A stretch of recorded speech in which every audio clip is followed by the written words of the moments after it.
찬송집 55장 삶의 작은 일에도 그분을 알기 원하네 찬양 드리겠습니다. 우리 기도하고 성경 공부 시작합시다. 하나님 감사합니다. 주께서 오늘도 이사야 두 번째 시간 허락하셨으니 영광 받아주시고 저희가 하나님의 자녀된 자로서 빛을 드러내며 감사함으로만 지내게 하옵소서. 주께서 우리와 함께 하실 줄을 믿고 찬양 가운데 임재하시는 주님을 기다립니다. 주여 영광 받아 주옵소서. 고백한 가사대로 살게 하소서. 예수님 이름으로 기도합니다. 아멘. 우리 55장 찬송을 드리겠습니다.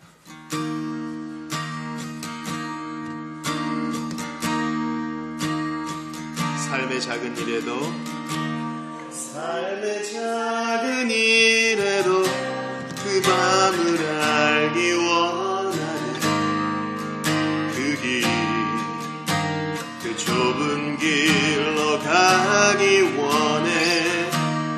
나의 자금을 알고 그분의 크심을 알며 소망 그 깊은 길로 가기 원하네. 저 높이 솟은 산이 되기보다 여기 오름직한 동산이 되기. 내가 아는 길만 비추기보다는 누군가의 길을 비춰준다면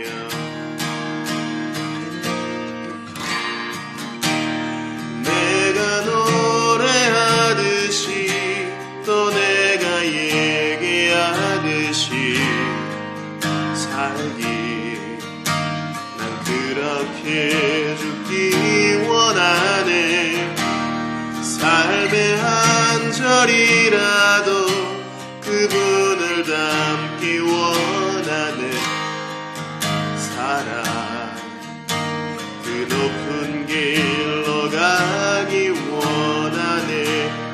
그 좁은 길로 가기 원하네. 그 깊은 길로 가기 원하네.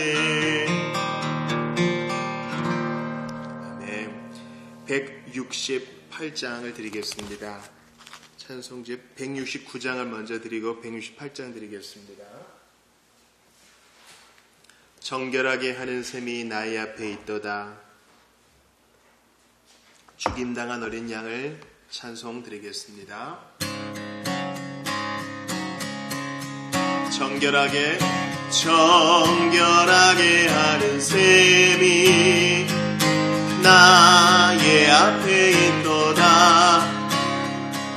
성령께서 권고하되 죄 씻으라시네. 찬양하리 죽임당한 어린 양. 주께 영광 돌리어라. 우리 죄를 씻어주셨네.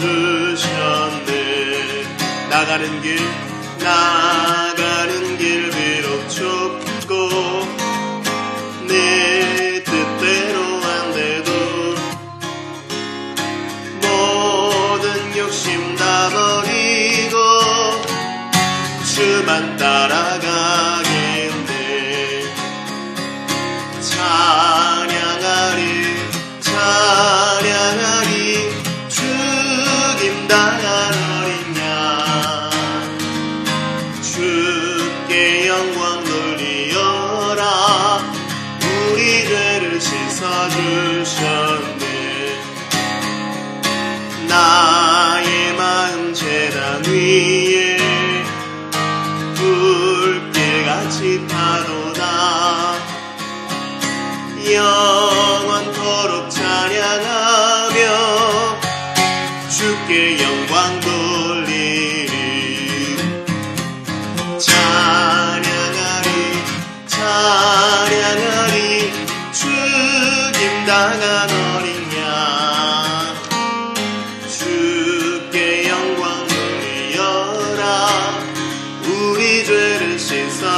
씻어주셨네. 감사하신 주의 은혜, 감사하신 주의 은혜. 나를 영접하셨네. 내가 지은 모든 죄와 허물 용서하셨네. 찬양하리 찬양하리 죽임당한 어린 양. 주께 영광 돌리어라. 우리 죄를 씻어주셨네. 성부 하나님께 영광, 성자 예수께 영광, 성령님께 크신 영광 돌려보낼지어다. 찬양하리 찬양하리 죽임당한 어린 양. 주께 영광 돌리어라. 우리 죄를 씻어주셨네.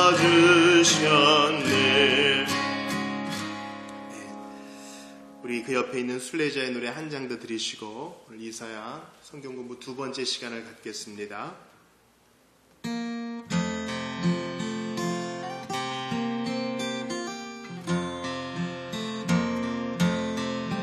저 멀리 되는 나의 시온성,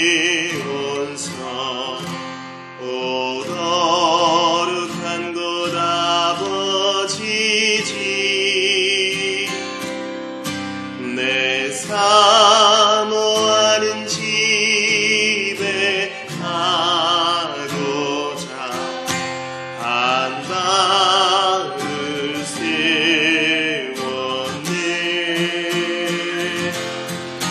저 망망한 바다 위에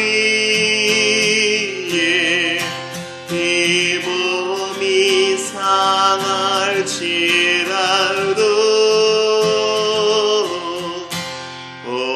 오늘은 이건 내일은 저고 주 복음 전하리.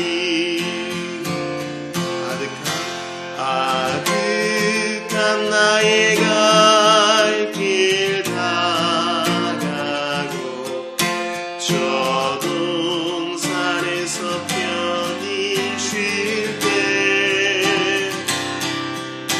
내 고생하는 모든 일들은 주께서 하시리. 빈들이나 사막에서 이 몸이 거날지라도 오 내 주 예수 날 사랑하사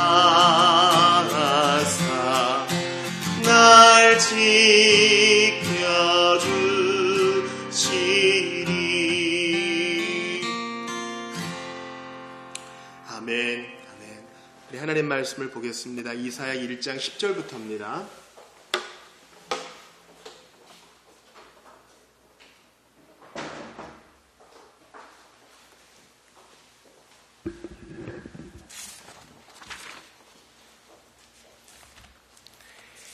이사야 1장 10절부터 우리 끝까지를 보겠습니다. 오늘 1장을 마무리해야 되니까요.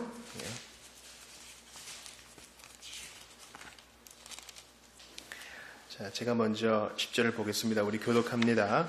만군의 여호와께서 우리를 위하여 생존자를 9절이죠. 너희 소돔의 관원들아 여호와의 말씀을 들을지어다. 너희 고모라의 백성아 우리 하나님의 법에 귀를 기울일지어다. 여호와께서 말씀하시되 너희의 무수한 재물이 내게 무엇이 유익하뇨? 나는 숫 양의 번제와 살찐 짐승의 기름에 배불렀고 나는 수송아지나 어린 양이나 순염소의 피를 기뻐하지 아니하노라.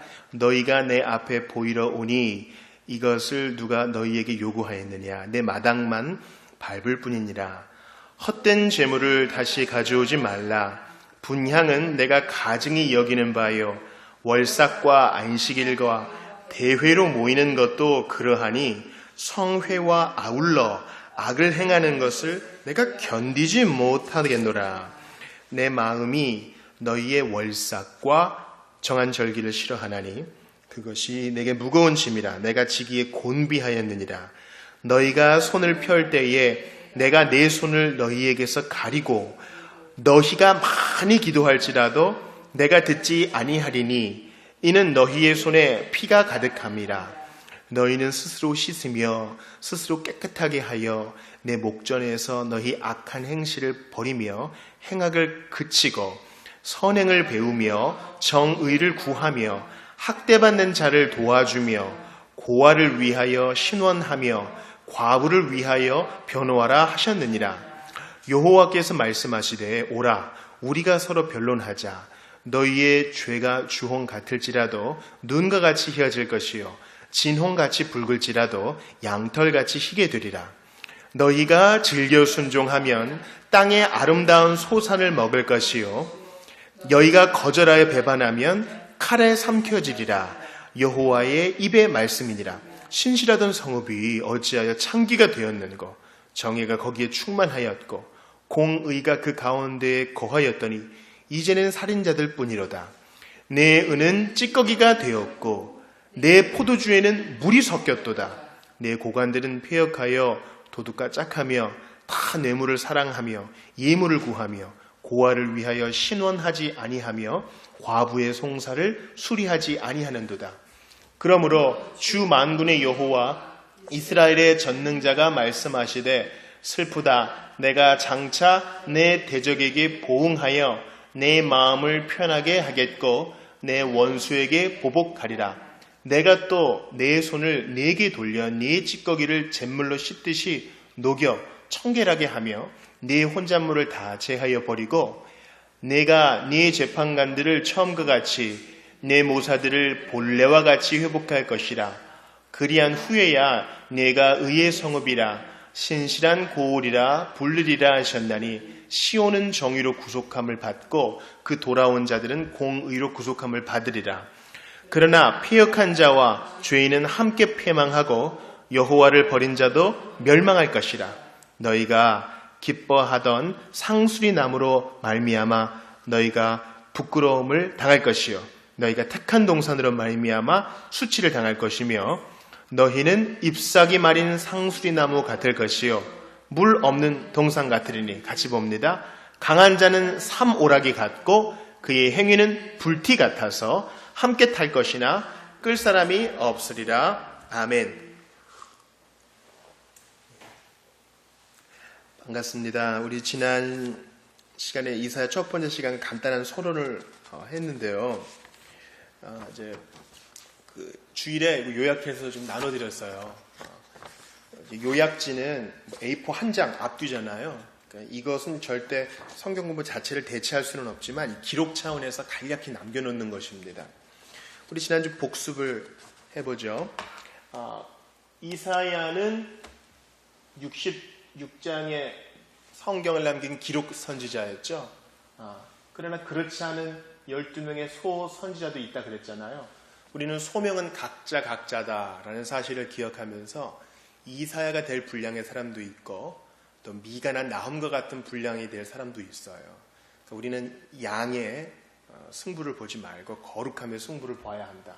각자 부름받은 대로 주님을 섬겨야 된다. 봤고요. 두 번째는 뭐였습니까? 죄에 빠진 시온성, 죄에 빠진 이스라엘은 짐승만도 못하는 상태에 빠졌다는 것입니다. 짐승은 하나님이 주신 본능에 충실하여 자기의 성실한 삶으로 하나님께 영광을 돌리는데 사람은 그렇지 않다는 것이지요. 사실 짐승이 서로를 잡아먹게 된 것도 사람의 죄악 때문입니다. 우리 회복된 새하늘과 새 땅에서는 어떻게 돼요? 사자가 풀을 뜯고요. 그죠? 뱀도 더 이상 사람을 공격하지 않게 된 거죠. 동물들의 이런 잔혹함, 또 땅에서 엉겅퀴가 나는 것은 다 사람의 죄악 까닭인 것이죠. 그런데 이 짐승만도 못한 사람은 하나님의 형상으로 지음 받았고 언약 백성임에도 불구하고 죄에 빠진 거예요. 우리 아하스를 예로 들면서 맞으면 맞을수록 더 고집을 피우는 사람의 대표적인 예를 봤습니다. 세 번째는 무엇입니까? 바로 깨달음과 암. 그죠? 깨달음과 암이 기본이 되어야 거기서 바른 체험이 일어난다는 것이죠. 너희는 깨닫지 못하는구나. 알지 못하는구나. 그래서 맞고 상처 났으며 애워싸인 성읍처럼 고난을 당하는구나. 그렇습니다. 이 깨달음과 암이 얼마나 중요해요. 예수님께서 영생은 곧 유일하신 하나님과 그의 보내신 자 예수 그리스도를 알미라 그랬어요. 이 알미 바로 영생의 기본인 것입니다. 오늘은 이사야 두 번째 시간입니다. 제가 이제 부탁을 좀 드릴 게 있는데 이제 복습은 돌아가서 이제 또 한 번 더 보시고 또 주일에 요약지가 나오면 또 한번 읽어보시되 예습의 분량을 지금 알려드릴게요. 우리가 보통 새벽에는 한 장 전체를 하지만은 성경 공부 때는 다 할 수 없어요. 좀 쪼개봐야 되기 때문에. 그래서 다음 주에 2장을 할 때는요. 2장 전체를 좀 읽어오시면 좋겠어요. 그래서 궁금한 거를 이렇게 가져오시면은 얼마든지 자유롭게 질문하시면 되겠습니다. 제가 뭐 다 답을 할 수 있다 그렇게 자신하는 게 아니라 궁금증이 있어야 질문이 있어야 이제 공부가 잘 되거든요. 이렇게 덮어놓고 우리가 믿지 말고 한번 지성을 발휘해서 궁금증도 한번 나누어 보고 이러면 좋겠습니다. 우리가 2장 오늘 읽은 부분 들어가기 전에 성경의 한번 문학 양식에 대해서 한번 좀 봤으면 좋겠어요. 성경은 특별히 구약 성경은 히브리 문학이잖아요. 히브리 문학은요, 이 중언법이라고요. 중언법이라는 걸 써요. 이 중언의 중은 이 가운데 중이 아니라 무거울 중, 반복할 중입니다. 이것은 같은 말을 반복하는 거예요. 창세기에 이런 말이 있죠. 하나님께서 사람을 하나님의 무엇과 무엇대로 형상과 모양대로 만드셨다 그래요. 이것을 이제 가톨릭에서는요, 형상은 다른 것, 모양은 다른 것 이렇게 따로 구분합니다. 하나는 이성적인 것이고 하나는 그렇지 않은 것이라는 거죠. 그러나 우리 개신교에서는 형상과 모양은 같은 것으로 봐요. 히브리 문학에서는 이렇게 같은 말을 나열해가지고요. 그 뜻을 더욱 분명히 드러냅니다. 하나님의 인격적인 부분들, 하나님의 전능하신 부분이 아니라 하나님의 인격적인 부분을 우리에게 심어 놓으셨다는 겁니다. 마찬가지로 이사야 1장에도 이런 중언법이 있죠. 4절 한번 보세요. 범죄한 나라, 허물진 백성, 행악의 종자, 부패한 자식 이렇게 낱말을 비슷한 것을 이렇게 늘어놓아서 그 뜻을 강조하는 것이에요. 그래서 이게 하나하나 무슨 뜻인지 다 파보면요. 그것은 히브리 문학의 중언법을 모르는 것이에요. 따라서 우리가 이런 양식이 나올 때마다 특별히 잠언에 많이 나오죠. 두 개를 계속 반복하는 거. 그런 것이 나올 때마다 당황하지 말고 이것은 강조하는 것이구나. 그렇게 알면 되겠습니다. 우리 오늘 본문에서도 비슷한 중언법이 나와요. 너희는 스스로 씻으라. 또 스스로 깨끗하게 하라. 이런 말이 나오죠. 16절 보세요. 너희는 스스로 씻으며 스스로 깨끗하게 하여. 그죠? 이것도 마찬가지로 중언법입니다. 회개의 세례 중생의 씻음을 나타내는 이러한 표현이 나올 때마다 당황하지 말고 그 의미를 잘 보면 좋겠어요. 우리 전체적인 구조를 한번 보죠. 1장 1절부터 9절까지는 뭐예요? 제일 끝에 남은 자를 남겨두셨다. 희미한 소망 말고는 앞에는 고발이고, 그죠? 하나님께서 원고시고, 피고는 누구예요? 언약 백성들. 배심원은 누구예요? 하늘과 땅. 이렇게 1절부터 8절까지 고발을 퍼부은 다음에 8절 후반과 9절에서 희미한 주님이 남겨놓으셨다. 그런 빛이 있잖아요. 그런 구조예요. 우리가 읽은 1장 나머지 부분도 마찬가지죠. 1장 10절부터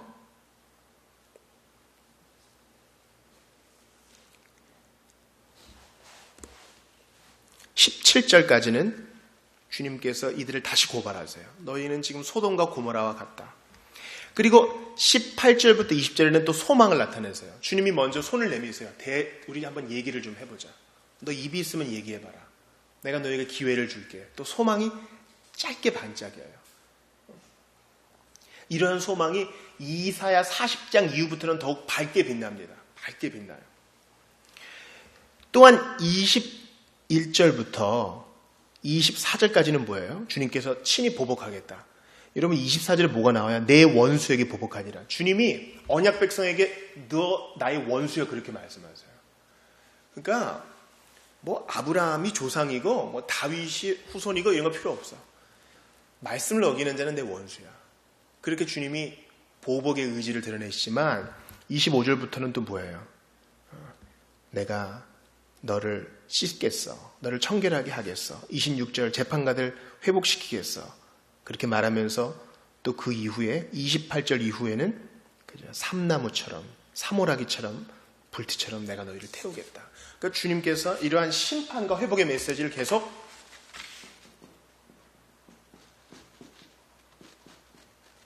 반복하세요. 1장부터 40장까지는 심판에 더 많은 강조점이 있어요. 회복은 없지 않아요. 그죠? 조금씩이지만 빛나요. 그러나 40장 이하부터 66장까지는 회복이 더 강조가 되어 있어요. 이거 뭐예요? 주님이 왜 자꾸 왔다 갔다 하세요? 이런 거죠. 애가 말을 안 들어요. 사랑하는 자식입니다. 사랑하는 조카예요. 그래서 종아리 걷어. 말을 너무 안 듣고 폐역하니까 너무너무 마음이 아파서 참다가 회초리를 때리다가 아이의 종아리가 퍼렇게 보라색으로 까맣게 부어오릅니다. 그걸 또 보니 마음이 아파요. 그래서 아이를 또 부여안고 헝벙 울다가 그 회초리를 또 꺾어버리고 근데 그 아이가 또 가출하고 부모의 눈을 손을 대고 그러면 또 혼을 내고 이런 겁니다. 그러니까 주님이 변덕이 많은 것이 아니라 인격적으로 사랑하기 때문에 어떻게든 사람 만들려고 저거 그냥 두면 어떻게 하시는 주님의 마음인 것이죠. 자, 우리 1장 10절을 볼게요. 너희 소돔의 관원들아 여호와의 말씀을 들을지어다. 너희 고모라의 백성들아 우리 하나님의 법에 귀를 기울일지어다. 이것도 계속 중언법이죠. 예. 들을지어다 기울일지어다 소돔에 관한 고모라의 백성. 소돔과 고모라는 뭐예요? 악행이 너무 심해서 하나님이 뭘로 심판하셨습니까? 불과 유황으로 심판하셨죠. 그러니까 아름다운 성, 거룩한 성 예루살렘과 너무 이미지가 안 맞아요. 그런데 언약 백성이라도 말씀대로 안 살면 깨닫지 아니하면 그렇게 불릴 수 있다는 겁니다.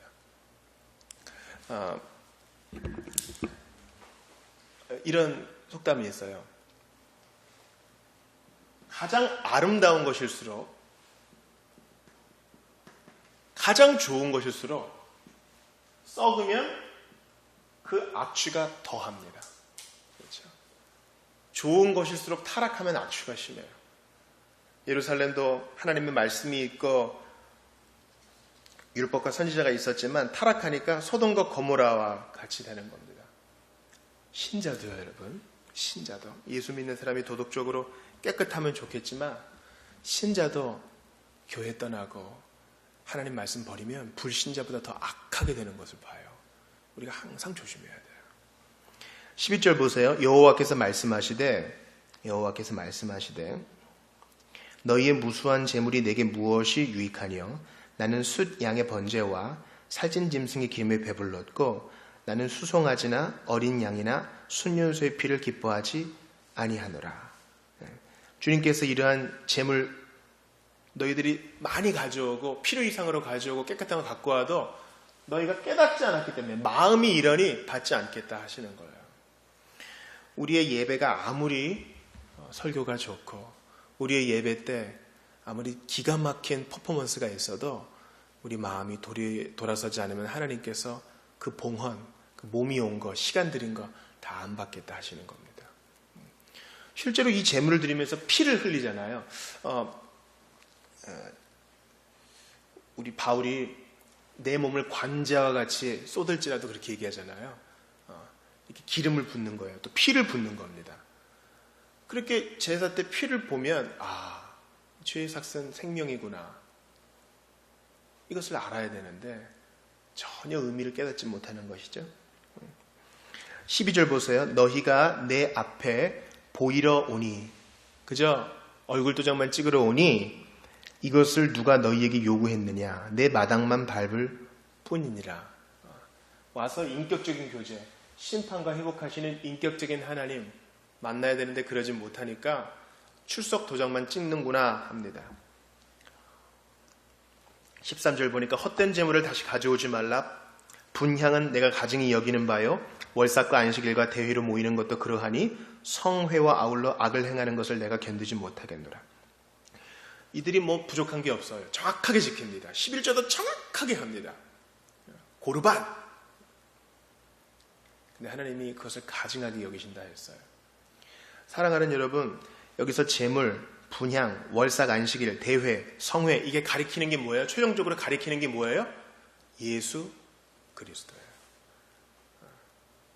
우리 주님이 운명하시자 비로소 성막이 그 가리는 휘장이 찢어진 것처럼 이것이 가리키는 바는 바로 주 예수 그리스도 메시아를 가리키는 겁니다.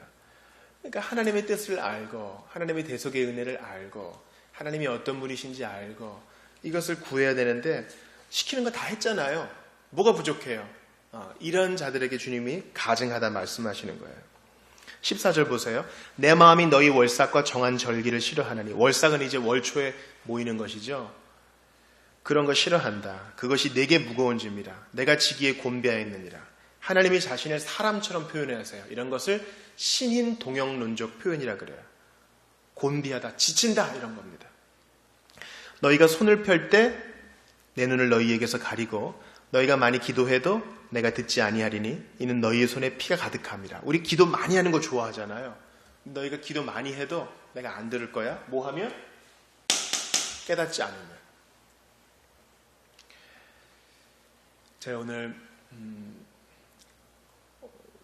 이 지역에 벌써 이제 50대 중반이 넘어가신 목사님을 좀 만났어요. 오랜만에 만났어요. 그분이 이제 교회 때문에 어려움이 많으셨는데 얼마 전에 이제 작년에 자리를 잡으셨죠. 그분은 항상 꿈꾸는 게 있어요. 이 통곡하는 사역을 그렇게 추구하세요. 피곤하셔가지고 뭐 잇몸이 다 붓고 피곤한데 하나님 앞에 좀 울어야 된다. 그거 많이 강조하시는 분이세요. 저는 우리 동네에 그런 귀한 분 계셔서 참 감사해요. 뭐 저랑도 얘기하면서도 뭐 눈시울이 그렁그렁 하세요. 그러니까 내 교회, 내 교단 이것만 중요한 게 아니라 하나님의 사람들이 일어나서 같이 모여서 울고 통곡하고 또 각자의 자리에서 통곡한 대로 또 살고 이걸 강조하세요. 본인이 지하 예배당에서 이렇게 간절히 통곡할 때 위층에서 술 팔던 사람이 회개했던 얘기도 해주시고 참 좋아 교분이 있습니다. 지금은 울어야 될 때라는 것이죠. 울어야 될 때. 주님이 말씀하세요. 정작 울어야 될 사람이 못 울면 너희라도 울어라 말씀하세요. 근데 사실 지금 이 사회는 울 때는 아니에요. 왜냐면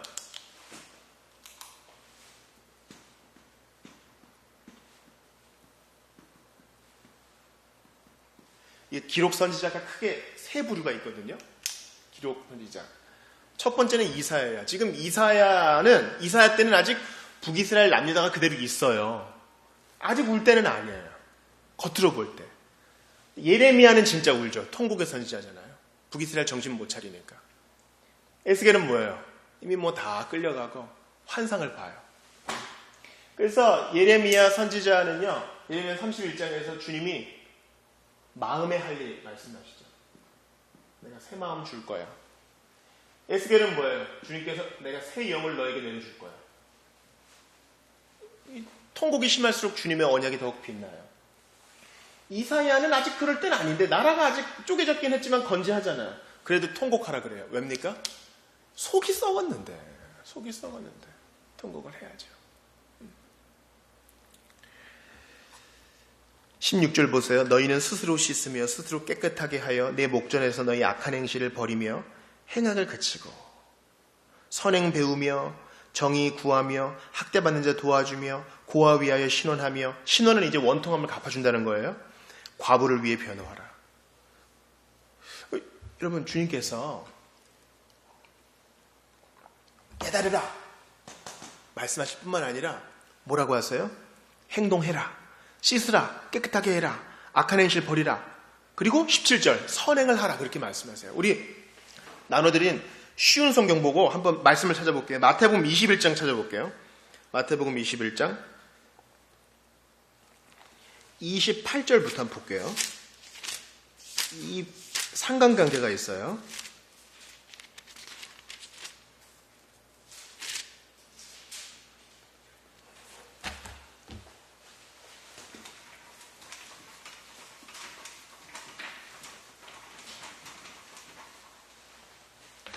자, 28절부터 32절까지 볼게요. 교독 한번 해보죠. 너희는 어떻게 생각하느냐? 어떤 사람에게 두 아들이 있었다. 그가 첫째 아들에게 가서 말했다. 아들아, 오늘은 포도밭에 가서 일해라. 그 아들은 싫습니다 라고 대답했다. 그러나 나중에 마음을 바꾸고 포도밭으로 갔다. 이번에는 둘째 아들에게 가서 아까와 똑같이 말했다. 둘째 아들은 대답했다. 예, 그렇게 하겠습니다. 그러나 실제로는 가지 않았다. 두 아들 가운데서 누가 아버지의 뜻대로 행했느냐? 그들이 대답했습니다. 첫째 아들입니다. 예수님께서 그들에게 말씀하셨습니다. 내가 너희에게 진정으로 말한다. 세리와 창녀들이 너희보다 먼저 하나님 나라에 들어갈 것이다. 여기까지만 보죠. 예수님께서 이 이야기를 하면서 뭐라고 말씀하세요? 바리새인들, 세리들은 회개한다 말은 하는데 실제로는 안 하는 거죠. 근데 첫째 아들과 같은 사람들은 어때요? 바리새인과 다르게 이제 회개한 세리도 있겠죠. 말은 그렇게 했지만 나중에 돌이켰다는 거죠. 곰곰이 생각해보고 아유 그래도 아버지가 시켰는데 해야지.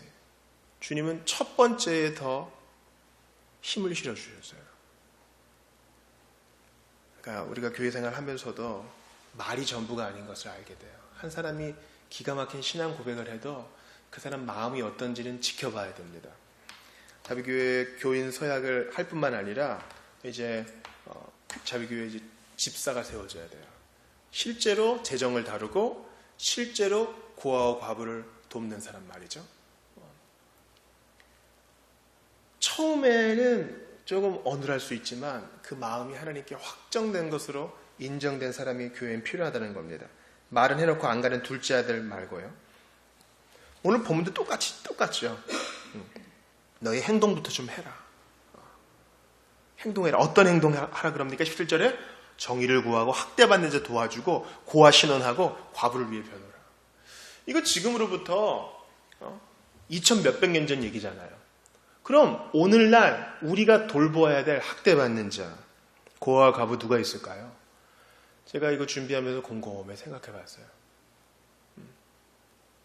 이제 우리 문정역 앞에 이제 형무소 하나 들어오잖아요, 그죠? 그리고 갇힌 자들, 이제 사형을 이제 앞으로 안 할 거기 때문에 그게 거의 확실하기 때문에 계속 옥에 있는 사람들이 많아질 거예요. 그런 사람들, 또 탈북자들, 또 우리가 볼 수 있는 고아와 과부 누가 있을까요? 해외 노동자들. 여러분 무슨 할랄 식품 들어온다 그래서 이슬람권에 있는 사람이 우리나라에 들어오는 것을 마냥 다 반대해서는 안 돼요. 카톡교에 속으면 안 됩니다. 본국에서는 복음을 못 듣는 사람들이에요. 근데 우리나라에서는 듣잖아요. 그죠? 그런 사람들. 우리가 돌아보면은 의외로 바꾸는 사람들도 많이 있습니다. 그런 자들 우리가 적극적으로 돌아봐야 돼요. 아유, 내 교회도 못 돌아보는데 어떻게 해요? 천만의 말씀입니다. 구제할 때는요, 돈 많은 사람들이 하는 게 아닙니다. 다들 그냥 하루 먹고 하는 사람들이 조금씩 십시일반하여 일을 이루어내더라고요. 단기 선교 가서 저 후원해 주세요 편지 쓰면요, 돈 많은 사람들은 기도하겠습니다. 얼마나 힘드세요? 이렇게 말하는 사람은 별로 안 도와줘요. 그냥 무심코 편지 받아본 사람들이 언제 보니까 10,000원, 20,000원 도와주고 그렇게 기도해 주는 것을 볼 수 있어요. 그러니까 이 마음과 행동의 관계를 세월 지나면서 배우게 되는 것 같아요. 저는요, 이게 원칙이라고 믿어요. 먼저 마음이 바뀌어야 행동하게 돼요. 주님 사랑해야 헌신하게 돼요. 그런데 예외도 있어요. 정말 원치 않아도 구제하고 봉사하고 헌신하다가 마음이 바뀌는 경우도 있어요. 이게 정도예요. 마음이 바뀌어서 행동이 바뀌는 게 정도지만 이런 것도 간과할 수 없어요. 그러니까 우리가 계속 선한 일을 격려해야 되는 이유가 여기 있는 것이죠. 주님께서는 18절부터 희망의 메시지를 전합니다. 여호와께서 말씀하시되 오라 우리가 서로 변론하자. 너희 죄가 주홍 같을지라도 또 진홍같이 붉을지라도 중언법이죠. 양털같이 눈같이 희게 될 것이다. 그러니까 여러분 이스라엘의 희망은 우리의 희망은 뭡니까? 이스라엘 백성이 야 우리 한번 하나님과 기도하자. 대화하자. 이렇게 나선 게 아닙니다. 하나님이 먼저 손을 내밀어 주는 거예요. 핑 하고 삐져가지고 방에 들어간 아이에게 먼저 엄마가 아빠가 노크를 해줍니다. 그렇게 하면 대화가 안 되니까. 하나님이 주도권을 쥐고 계시다는 거예요. 너희가 즐겨 순종하면 땅의 아름다운 소산을 먹을 것이요. 순종이 온전한 순종이 아니에요. 그냥 마음으로 순종하고자 한다면 땅의 아름다운 수산 먹을 것이요. 이것은 언약의 복이잖아요. 여러분 신명기 28장 기억하시죠? 순종하면 땅이 아름다운 것을 낼 것이나 순종하지 않으면 황폐하게 되리라. 이 언약의 순종을 우리가 너무 많이 간과했어요. 너희 거절하면 칼을 삼켜지리라. 다시 한번 심판의 말씀이 나옵니다. 21절 보시죠. 신실하던 성읍이 어찌해서 창기가 되었는고 정의가 거기 충만하였고 공의가 그 가운데 거하였더니 이제는 살인자들 뿐이로다. 다 등쳐먹는 사람들 뿐이라는 사실입니다. 내 은은 찌꺼기같이 됐고 포도주에는 물이 섞였도다. 그러니까 공정하게 해야 될 것에 사기, 거짓 이게 들어간 거죠. 내 고관들은 폐역해서 도둑과 짝하며 다 뇌물 사랑하며 예물 구하며 고아 위에 신원하지 않고 과부의 송사를 수리하지 아니하는도다. 이때에도 여전히 빈익빈 부익부가 있었고 부의 편중 현상이 있었던 거죠. 우리 사업하는 분들이 그런 얘기 하더라고요.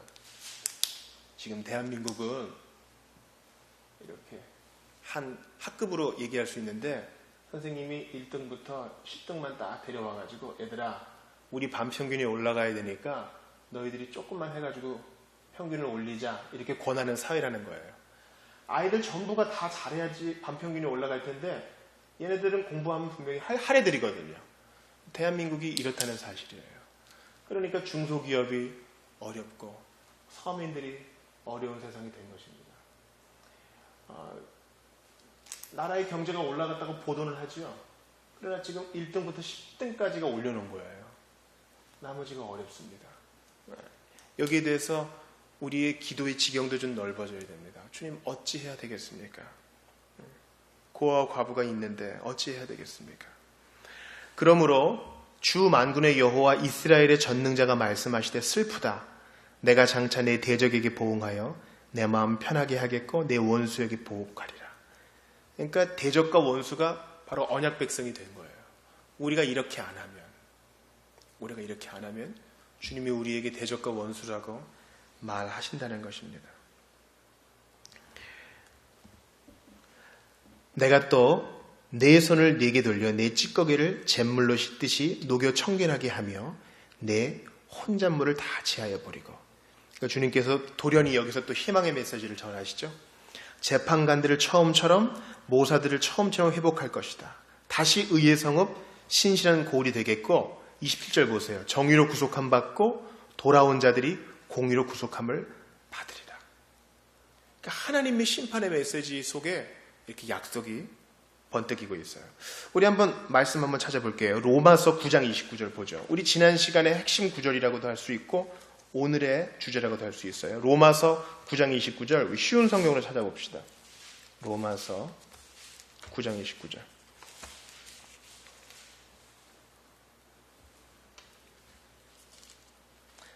자, 한번 같이 읽어볼게요. 하나님께서는 시작.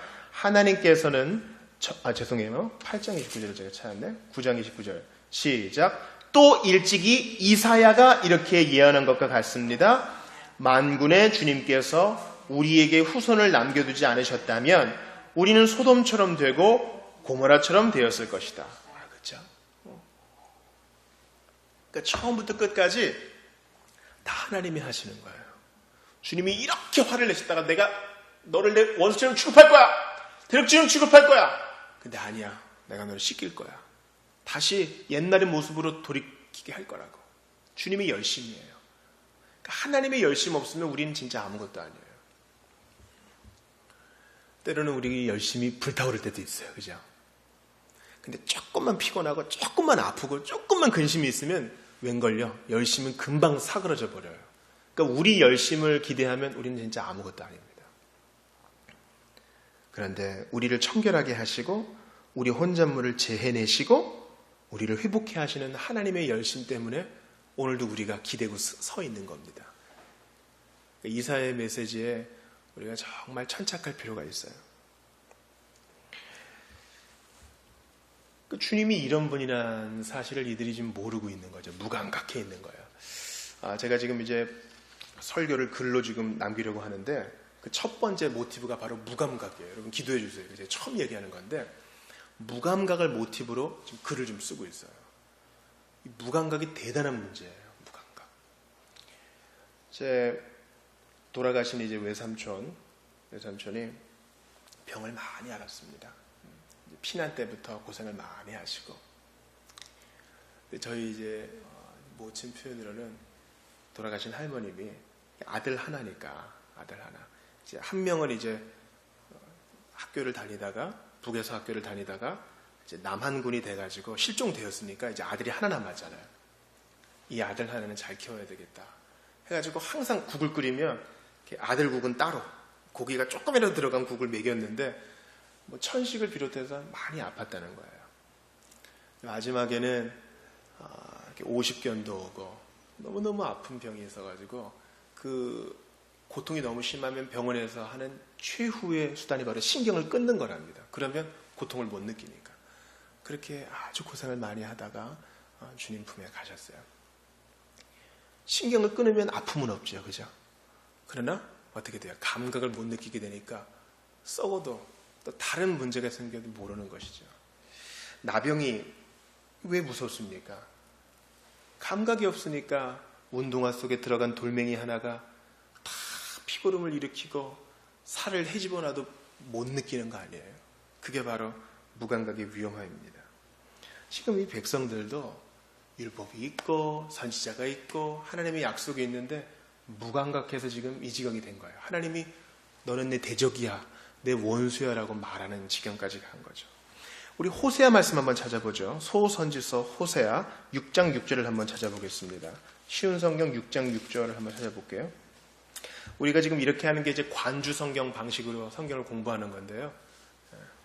조금 어렵더라도 성경을 계속 찾아봅시다. 호세아 6장 6절 같이 읽어봅니다. 시작. 내가 바라는 것은 제사가 아니라 진실한 사랑이며 태워드리는 제사인 번제가 아니라 하나님을 아는 지식이다. 6장 6절 그 유명한 구절이잖아요. 나는 인애를 원하고 제사를 원치 아니하며 번제보다 하나님 아는 것을 원한다. 여러분 어떤 부부가 있어요. 근데 아내는 남편이랑 한마디 안 해요. 남편도 아내랑 뭐 별마디 안 해요. 그냥 뭐 밥 줘라 뭐 이런 거. 그리고 서로 챙겨준다고 선물하는데 별로 서로 안 좋아하는 거 있죠. 서로 안 좋아하는 것만 서로 선물로 주고 그래요. 제가 어제 가정 예배하는데 역대 상해 이제 우싸 베레스 우싸에 대한 내용이 나왔어요. 뭐예요? 소가 뛰니까 우싸가 이렇게 잡았다가 죽잖아요. 왜 죽어요? 열심은 있어요. 뭐 다윗이 온갖 사람들을 다 모아다가 막 기뻐 춤추면서 언약궤를 증거궤를 옮기는데 열심은 넘치죠. 하나님을 아는 지식으로 섬긴 건 아니었어요. 언약궤는 어떻게 옮겨야 돼요? 그죠?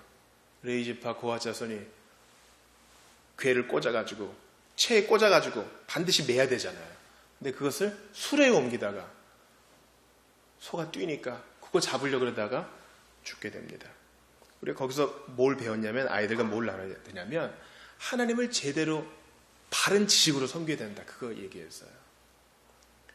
좋아하는 사람이 있으면 서로 대화를 해가지고 서로를 알아가지고 이걸 좋아하는구나. 그걸 캐치해서 선물도 하고 어떻게 마음도 표현해야 되는데, 그저 나 좋은 대로 그냥 해주면 좋겠어요? 꽃 선물 받으면 이거 꽃 어떻게 처리해야 되나 너무 스트레스 받는 사람한테 계속 꽃만 줘요. 그러면 그건 뭐 제대로 된 사랑이 아닌 거죠. 이 지금 무감각한 백성들은요, 예배만 제대로 드리면, 절개만 제대로 지키면, 동물만 제대로 바치면 되겠지. 시키는 대로 하기만 하면 되겠지. 하나님을 마음으로는 안 사랑하고 깨달음도 없이 무감각하게 되어버린 것입니다. 하나님을 제대로 알지 못했기 때문에. 그러니까 예배만 드리고 돌아와서 모세의 율법 성경 한 장 안 읽은 거예요. 레위인과 제사장에게 가르침을 받지 않은 거예요. 성읍의 문에 앉아있는 장로들도 가르치지를 않은 거예요. 이게 문제입니다. 가르치고 배워야 됩니다. 가르치고. 다시 주님의 심판의 메시지가 선포됩니다. 28절 보세요. 그러나 패역한 자와 죄인은 함께 패망하고 여호와 버린 자도 멸망할 것이라. 이제 시온성 거민들은 패역한 자가 됐어요. 너희가 기뻐하던 상수리 나무로 말미암아 너희가 부끄러움 당할 것이요, 너희가 택한 동산으로 말미암아 수치당할 것이며. 거기 산당이 있잖아요. 거기서 우상 숭배하는 거죠. 집 가까운 데서. 너희는 잎사귀 많은 상수나무가 같을 것이요, 물 없는 동산 같으리니. 제가 이번 네팔 가니까요, 거기 고타마 시타르타가 어디에서 명상하다가 깨달음을 얻었다 그래요? 보리수나무. 보리수나무가 엄청 큰 나무더라고요. 그러니까 우리의 무슨 떡갈나무처럼요. 그 마을 입구에 있는 큰 나무처럼. 근데 그 나무 사이에요, 시멘트로 이렇게 발라가지고 그 나무에다가, 나무는 나무대로 있고 나무 안에 있는 골을 이용해가지고 개인 산당을 만들어요. 세상에, 와, 자기도 그 안에 좀 앉아보겠다고. 나무를 이렇게 꾸며가지고 산당처럼 이렇게 만들어요. 거기서 뭐 온갖 우상숭배가 일어나는 것이죠. 보리수나무 주변에 앉은 여인들이 못 알아들을 힌두 주문을 외우고 노래를 부릅니다. 공허한 눈빛으로. 우리처럼 소망의 즐거운 찬양이 아니에요. 그저 벌받지 않으려는, 나쁜 일은 제발 좀 없기를 바라는 그런 거예요. 다음 생에서는 조금 더 잘 되기를. 소망이 없어요. 바울이 말한 것처럼 알지 못하는 신에게 그저 빌 뿐입니다. 그들이 그렇게, 이스라엘 백성들이 지금 이런 지경에 빠진 겁니다. 강한 자는 사모라기 같고 그의 행위는 불티 같아서 함께 탈 것이나 끌 사람이 없으리라. 그렇습니다. 제가 오늘 두 번째 시간을 공부하면서 이세벨이 생각났어요. 이세벨은 누구 아내입니까? 바로 아합의 아내죠. 어느 날 아합이 밥도 안 먹고 삐져 있어요. 왜 그래요? 근사한 포도원을 갖고 싶은데 나봇이 주지 않고 팔지도 않아요. 그러니까 이세벨이 어떻게 합니까? 거짓 증인을 딱 매수하죠. 거짓 증인 2명만 있으면 재판이 되니까, 그죠? 그래서 나봇을 다 재판장에 불러다가 거짓말을 해가지고 하나님을 모욕했다 그래서 바로 즉결 심판해요. 우리 예수님도 그렇게 즉결 심판 당할 수 있었지만 십자가 지신 이유는 뭐예요? 악인들이, 물론 이제 예언의 말씀 나무에 달려야만 했지만, 또 악인들이 그렇게 죽이는 것으로는 성이 안 찼기 때문이에요. 나봇이 죽습니다. 그리고 나봇의 포도원을 아합이 빼앗습니다. 지금 이스라엘 시대도 똑같은 거예요. 강한 자가 약한 자 등쳐먹는 이런 세상 속에서. 잘못했으니까 뭐 변명할 여지가 없죠. 여러분 23절 보세요. 23절. 내 누구는요? 내 고관들은, 그죠? 고관들은 패역하여. 높은 직위에 있는 사람이 패역하면 백성들은 말할 것도 없는 거예요. 그죠? 대표의 원리니까. 이들이 뭐 약한 자를 다 등쳐먹고 고아와 과부 돌아보지도 않고 도둑과 짝것. 아니 본이 돼야 될 사람이 도둑이랑 친구란 거예요. 우리 뭐 내부자들이란 영화도 있다면서요. 이게 사실이라면서요. 우리도 똑같은 거예요. 근데 소망은 어디 있어요? 그럼에도 불구하고 문 두드리시면서 얘기 좀 할 수 있니? 아니 문 두드리는 아빠는 집에 키가 있잖아요. 그런데도 잠깐 나와봐 얘기 좀 하자. 이런 거예요. 하나님이 너무 초라해지는 것 같은데도 먼저 주도권을 주시고 너 그렇게 살아서 되겠니? 인격적으로 나와주세요. 거기에 소망이 있는 거예요. 우리 창세기로 한번 가봐요. 아담과 하와가 똑같이 잘못해서 범죄했어요. 그죠? 하나님께서 그 놀라운 복을 주셨는데 하와가 넘어갔고 아담도 같이 넘어갔습니다. 그 순간 부끄러워가지고 아이고 대충 2% 가리고 서늘한 바람이 불어가지고 주님이 나타나시게 되니까 무서워가지고 숨어 있어요. 그때 처음으로 하나님 하신 말씀이 뭐예요? 아담아 네가 어디 있느냐. 주님이 먼저 말을 걸죠. 하나님은 아담이 어디 있는지 알아요. 굳이 물어볼 필요 없다고. 그런데 말을 거는 거예요. 뭐 하기를 원하는 거예요? 아담이 잘못했습니다. 제가 하라고 하신 것은 못 지켰습니다. 근데 그걸 안 해요. 변명합니다. 먹고 사느라 어쩔 수 없었어요. 당신이 준 여자가 이랬어요. 이런 겁니다. 사랑하는 여러분, 하나님께서 이런 것을 견디지 못한다고 하세요. 야고보서 4장 8절에서 뭐라고 말합니까? 하나님을 가까이 하라. 그리하면 너희를 가까이 하시리라. 죄인들아 손을 깨끗이 하라. 두 마음을 품은 자들아 마음을 성결하게 하라. 여러분 오늘 성경 공부를 마치면서 제가 아까 말씀드렸던 그 목사님 말씀을 다시 한번 드리고 싶어요. 지금은 통곡할 때예요. 마땅히 통곡해야 될 사람이 못하면 우리라도 해줘야 됩니다. 하나님은 용서할 준비가 되어 계시거든요. 우리가 대신 통곡해 줘야 됩니다. 또 우리의 죄도 마땅히 회개해야 되는 것입니다. 그래야 반짝이는 언약의 말씀을 받을 수 있는 것이에요. 우리는 여전히 목이 뻣뻣한데 예수님께서 먼저 오셔서 문을 두드리세요. 볼지어다 내가 문 밖에 서서 두드리노니 우리 서로 얘기하자. 해결할 건 해결하자. 네가 마음을 주시면 내가 기꺼이 싸매어 주리라 말씀하십니다. 하나님의 초청을 거부하면 문은 닫힙니다. 먼저 행동하고 마음을 돌이켜 다시 한번 언약의 백성답게 의의 성읍답게 살아가는 우리 모두가 될 수 있기를 바랍니다. 경건의 모양만 있고 경건의 능력은 없는 예배자가 아니라 실제로 통곡하여 주께 능력받는 우리 모두가 되기를 바라요. 우리 118장 한 장 드리고요. 기도하고 마치겠습니다. 118장.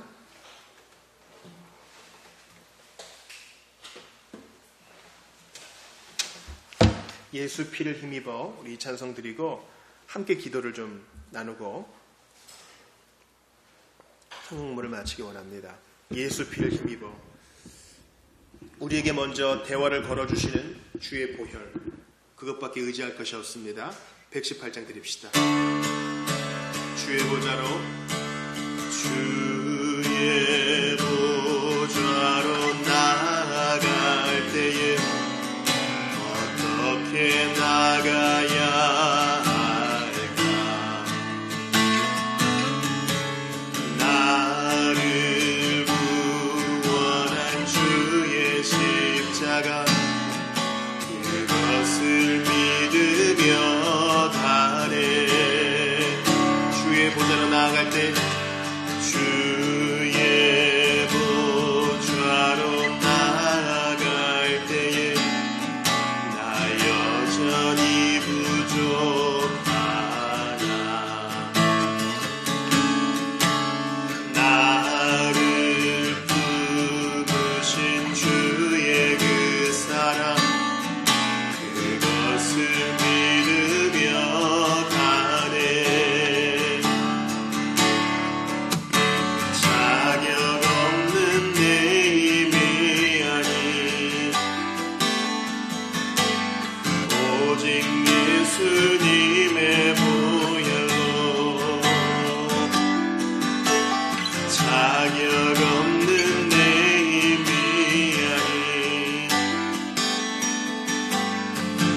오직 예수님의 보혈로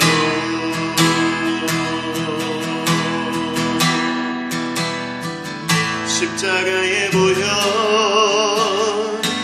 완전하신 사랑 힘입어 나갑니다.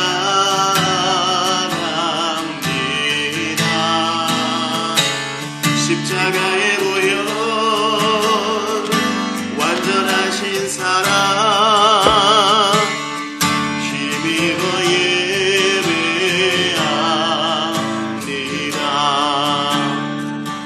먼저 말을 거시는 하나님, 진노하시지만 먼저 대화를 주도하시는 하나님께 감사하면서 오늘 배운 것들 기억하며 함께 기도합시다. 아버지 하나님 감사합니다. 오늘도 귀한 것을 알려주셨사오니 우리의 아는 것이 소명으로, 우리의 아는 것이 예배로, 우리의 배운 것이 찬송으로 승화되게 하여 주시옵소서. 우리가 배운 것이 섬김으로 결론나게 하여 주시고, 하나님 아버지 배운 것으로 겸손히 침묵하되 겸손히 우리의 목소리를 높이기도 하는 우리 모두가 되기를 간절히 바라고 원합니다. 나부서의 포도원 빼앗는 것과 같은 형국 속에서 우리는 너무나 힘이 약하지만 주의 도움을 구합니다. 아버지 하나님 위로자가 되게 하시고, 아직까지 정신 못 차리는 자가 있어도 내가 먼저 대신 간구하며 내가 대신 통곡하며 내가 대신 하나님께 나아가는 우리 모두가 되게 하여 주시옵소서. 십자가 보혈을 바라볼 것밖에 없습니다. 먼저 허리 굽혀 나아가 주시는 주님밖에 의지할 분이 없사오니 주께서 우리에게 깨달은 바 실천하게 하여 주시옵소서. 아버지 하나님 주님 도와주셔서 인애를 원하고 제사를 원치 아니하며 언제보다 하나님 하는 것을 원하시는 주님 앞에 반응하게 하여 주시옵소서. 하나님을 가까이 하여서 분명히 깨닫고 마음을 통곡하며 눈물로 주님께 나아가는 이 땅을 보며 가슴 아파하는 저희가 되게 하여 주시옵소서. 무감각을 깨어버리는 저희가 되게 하여 주시옵소서. 간절히 바라고 원합니다. 우리 주님 도와주시옵소서. 간절히 바라고 원합니다. 아담아 내가 어디 있느냐 먼저 다가와서 말씀 청하시는 주의 은혜를 기억하며 앞으로만 나아가게 하여 주시옵소서. 십자가의 보혈밖에 바라볼 것 없사오니 아버지 하나님 교만을 내어버리고 주께만 나아가게 하여 주시옵소서. 도와주시옵소서. 하나님 함께하여 주시옵소서. 간절히 바라고 원합니다. 형식적인 예배를 회개합니다. 형식적인 경배를 회개합니다. 아버지 하나님 파성에 빠졌던 예배를 회개합니다. 우리 하나님 위로하여 주시고 하나님의 일하심을 기다리고 바라보게 하시며 눈에 보이는 것이 아니라 내가 먼저 바른 예배자가 되어 하나님께 바른 경배를 드리게 하여 주시옵소서. 아버지 하나님 간절히 바라고 원하오니 내가 먼저 썩어져가는 그 한 사람이 되게 하여 주시옵소서. 아버지 하나님 도와주시옵소서. 우리 시간 한 번 더 기도하고 마칩시다. 인애를 원하고 제사를 원치 아니하시며 번제보다 하나님 아는 것을 원하신다 하셨습니다. 하나님 아는 것에 충만한 저희가 되게 하시고 아는 대로 섬기게 하여 주시옵소서. 같이 기도합시다. 또한 우리의 예배가 경건의 모양만 있는 것이 아니라 능력이 나타나는 예배가 될 수 있도록 여러분 기도해 주시기 바랍니다. 또한 같이 물어봅시다. 주여 저희가 섬겨야 될 고아와 과부 원통한 자가 누구입니까? 알려주시고 길을 열어주셔서 우리가 연약할 때에 섬김이 풍성한 교회 될 수 있도록 도와주시옵소서. 또한 개인적인 기도 제목 놓고 한번 같이 기도한 후에 제가 마무리하겠습니다. 같이 한번 기도를 모읍시다. 아버지 하나님 주여 바닥만 밟을 뿐이니라 말씀하신 것이 참으로 가슴을 칩니다. 아버지 마당만 밟는 예배가 되지 않도록 도와주시고 하나님이여 능력이 나타나는 예배, 하나님의 임재를 경험하는 예배가 되게 하여 주시옵소서. 아버지 하나님 그렇습니다. 순서와 형식과 절차는 조금도 부족함이 없을지라도 아무 일도 일어나지 않은 예배가 아니라 실제로 회개가 일어나고 통곡이 일어나고 예수님을 만나는 경험이 일어나는 그런 예배가 되기 원합니다. 하나님 인애를 원하시는 하나님 앞에 바르게 반응하기 원합니다. 아버지 하나님 제사를 원치 아니하시는 하나님 앞에 주님을 아는 것으로 충만한 우리가 반응하기 원합니다. 우리가 섬겨야 될 고아와 과부가 누구인지 가르쳐 주시옵소서. 연약한 중에도 하나님 앞에 온전히 쓰임받는 빌라델비아 교회처럼 쓰임받기 원하오니 우리가 섬겨야 될 고아와 과부 가르쳐 주시고 힘도 도하여 주셔서 하나님 앞에 더욱더 마음 쏟게 하시옵소서. 한 번밖에 없는 인생 더욱더 섬김으로 반응하게 하시옵소서. 아버지 하나님, 우리가 섬겨야 될 자 가르쳐 주시고 하나님 아버지 간절히 바라고 원합니다. 주님 앞에 섬김으로 나오게 하시옵소서. 아버지 도와주시옵소서. 아버지 하나님 도와주시옵소서. 아버지 하나님 아버지, 지금도 억울하게 피 흘린 나봇과 같은 사람이 많이 있습니다. 하나님, 이세벨과 같은 자, 아합과 같은 자가 득세하는 세상 속에 저희가 살고 있습니다. 주여, 저희가 섬겨야 될 고아와 과부가 누구인지요 깨닫게 하여 주시고 가르쳐 주시옵소서. 능력 적지만 한 번밖에 없는 인생 주님 마음껏 섬기다 가고 싶습니다. 저희로 하여금 깨닫게 된 바를 실천할 수 있도록 길도 열어 주시옵소서. 하나님께서는 형식적인 예배 가증히 여기신다 하셨사오니 예배 때마다 실제적인 통곡이 있고 예배 때마다 실제적으로 하나님의 임재를 경험하게 하시고 예배 때마다 실제적으로 복음을 듣고 돌이키는 자들이 있게 하여 주시옵소서. 무감각한 예배의 태도를 회개하오니 우리 모두가 살아 역사하시는 하나님과 조우할 수 있도록 도와주시옵소서. 소돔과 고모라와 같은 땅, 이 땅도 예외가 아닙니다. 마땅히 회개해야 될 자들이 하지 못한다면 저희가 대신 통곡하며 이 땅을 위해 기도할 수 있도록 도와주셔서 주의 심판이 지연되기 원합니다. 다시 한번 주님께서 주신 것으로 열방을 섬기는 우리와 우리 교회와 이 땅이 될 수 있도록 도와주시옵소서. 하나님을 가까이 하면 우리를 가까이 하신다고 말씀하셨사오니 내가 먼저 겸손히 주님 섬기기를 원합니다. 우리가 오늘 배운 것이 섬김으로, 예배로, 송영으로, 더욱더 기도함으로 이어지게 도와주시옵소서. 예수님 이름으로 기도합니다. 아멘.